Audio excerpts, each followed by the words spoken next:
Hey everyone, and welcome to another deep dive. Looks like we're tackling Alexander the Great today. Alexander the Great, huh? A figure who never seems to fade from memory. Military genius, conqueror, cultural icon even? Right. Millennia later, and we're still talking about him. So let's dive into these Wikipedia excerpts, see what we can dig up on this legendary figure. It's going to be interesting to separate fact from fiction. He's shrouded in so much legend. He is. But every legend has to start somewhere. And Alexander's story begins in Pella, Macedon, 356 BC. Born into a world of power and ambition. Royalty. Son of King Philip II, no less. Talk about a tough act to follow. Philip II was a force in his own right. A skilled warrior and a powerful, ambitious king. Oh, absolutely. But even as a kid, Alexander showed he was ready to handle the pressure. Well, there is that story about Bucephalus, right? The wild horse no one could tame. Right. 10 years old, I think Alexander was. Yeah. And he manages to ride this horse while everyone else is terrified. That's the thing. Most kids would be terrified. But not Alexander. He doesn't shy away from a challenge. He runs towards it. And his father, Philip, sees this and recognizes his son's potential right then and there. It's like a glimpse into the future. Philip sees a leader in the making. It makes you wonder, what was going through his head during those early years? Well, we do know one thing that must have shaped his worldview. His education. Oh, right.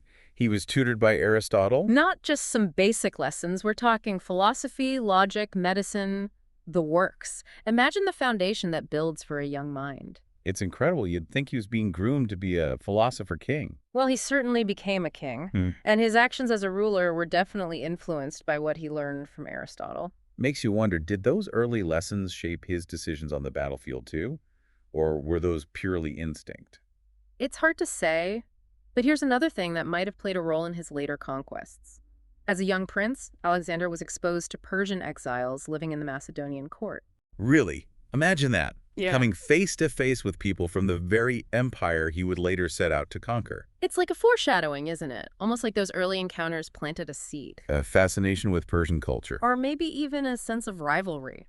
It's hard to say for sure, but it definitely adds another layer to his story. It does. But one thing's for sure, his rise to power was anything but smooth.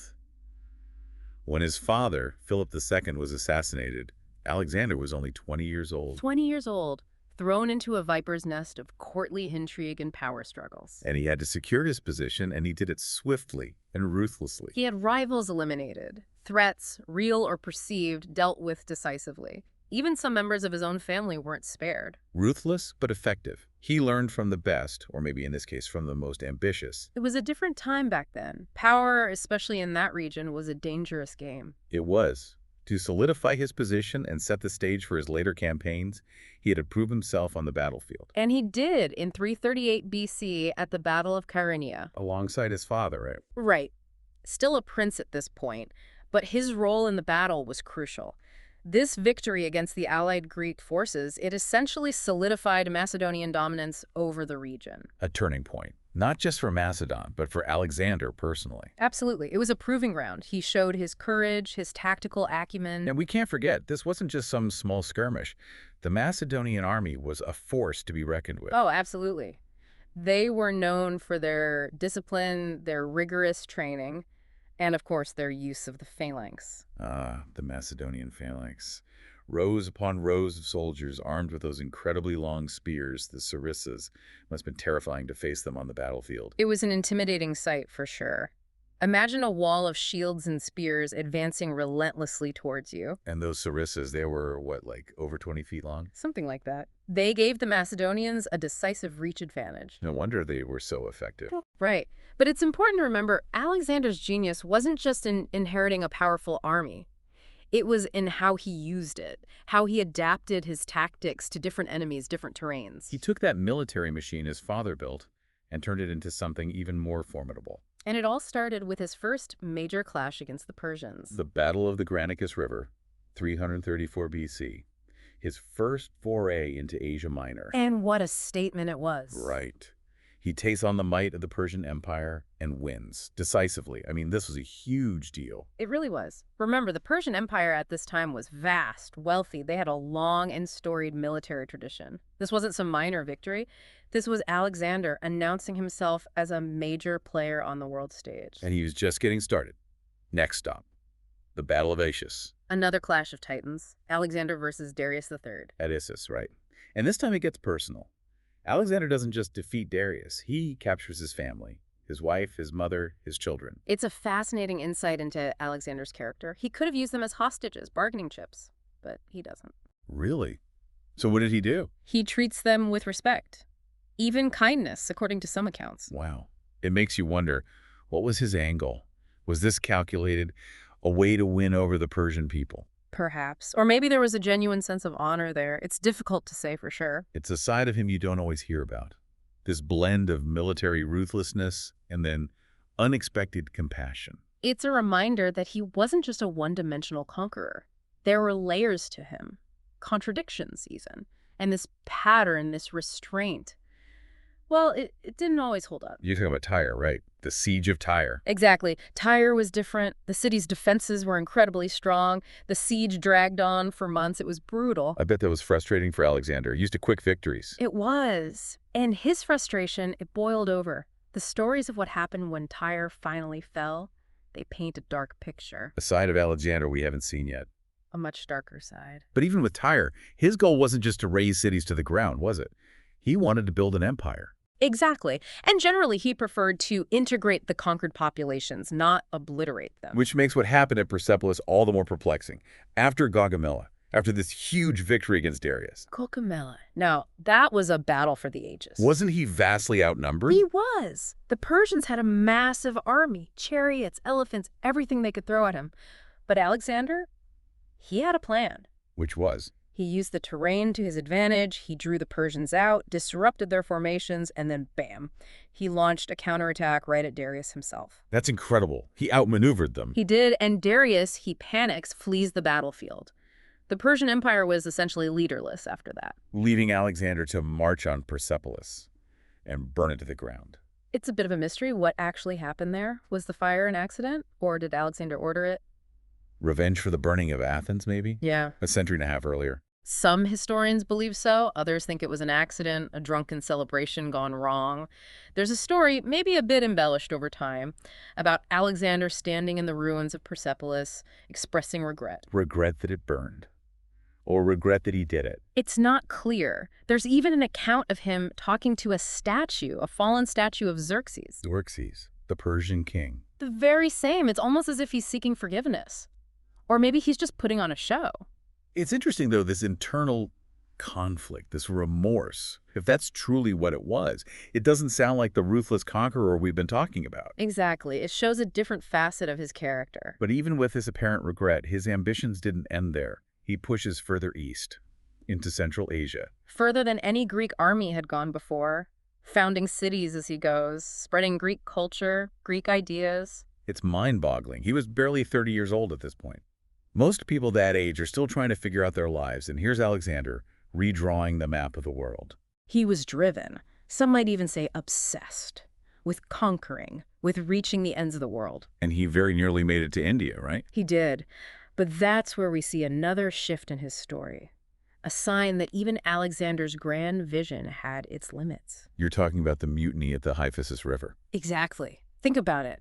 This army, this force that had conquered Persia, that had crossed deserts and mountains, they finally said no more. They refused to go any further. They must have been exhausted. Years of constant campaigning, thousands of miles from home. Homesick, weary of battle, they'd had enough. And Alexander, for perhaps the first time in his life, had to back down. What a blow that must have been. To be thwarted, not by an enemy army, but by his own men. It was a humbling experience, and I think it marks a turning point in his story. He returns to Babylon, but he's not the same Alexander who set out to conquer the world just a few years earlier. He's older, obviously, but also maybe a little wiser. Humbled by the experience. Perhaps. He throws himself into governing his vast empire. But it's not easy. There are plots against his life, rebellions he has to put down. It sounds exhausting, frankly, trying to maintain control over such a vast, diverse empire. It was, and he was trying to do something new, something that hadn't really been done before. He starts integrating Persians into his army, into the administration. Trying to create a more unified empire. Exactly, but it doesn't go over well with everyone. Some of his Macedonian companions, they felt threatened by this. They saw it as a betrayal, maybe? Possibly. They'd been with him since the beginning, fought alongside alongside him, and now he's elevating these former enemies. It caused a rift. The irony is he's trying to build a lasting legacy. But in doing so, he's creating new tensions, new conflicts. It's the burden of leadership, the weight of an empire. And just when it seems like he's starting to figure it all out, to find a way forward, tragedy strikes. 323 BC, Babylon. Alexander the Great is dead at the age of 32. 32. That's incredibly young. What happened? That's the million-dollar question, isn't it? It's a mystery that's been debated for centuries. Was it natural causes, some kind of illness? Or is there something more to it? Poison. Assassination. It wouldn't be completely out of place in that world of palace intrigue. Exactly. It's hard to say for sure. The sources contradict each other. But, what's remarkable is that even with this shroud of mystery surrounding his death, his impact, it's undeniable. Absolutely. I mean, think about it. Alexander's empire, it fractured pretty quickly after he died. His generals, they all started vying for power. Right. The Diadochi. Their power struggle shaped the map of the ancient world for centuries. It's amazing how one man's ambition, one man's vision, could have such a lasting impact on history. But it wasn't just about land and conquest, was it? No, not at all. In many ways, the cultural impact of Alexander's conquests was even more significant. You're talking about the Hellenistic age, right? Yeah. This fusion of Greek culture with Persian, Egyptian, even Indian influences. Right. Exactly. And it all goes back to Alexander. He opens up these trade routes, these lines of communication between East and West. He found cities like Alexandria in Egypt, which become these melting pots of culture and ideas. Centers of learning, commerce, art. The legacy of Alexander's conquests wasn't just about who ruled where. It's about the exchange of ideas, the fusion of cultures that reshaped the Mediterranean world. It's incredible when you think about it. This young king from Macedon, leading armies across 3 continents.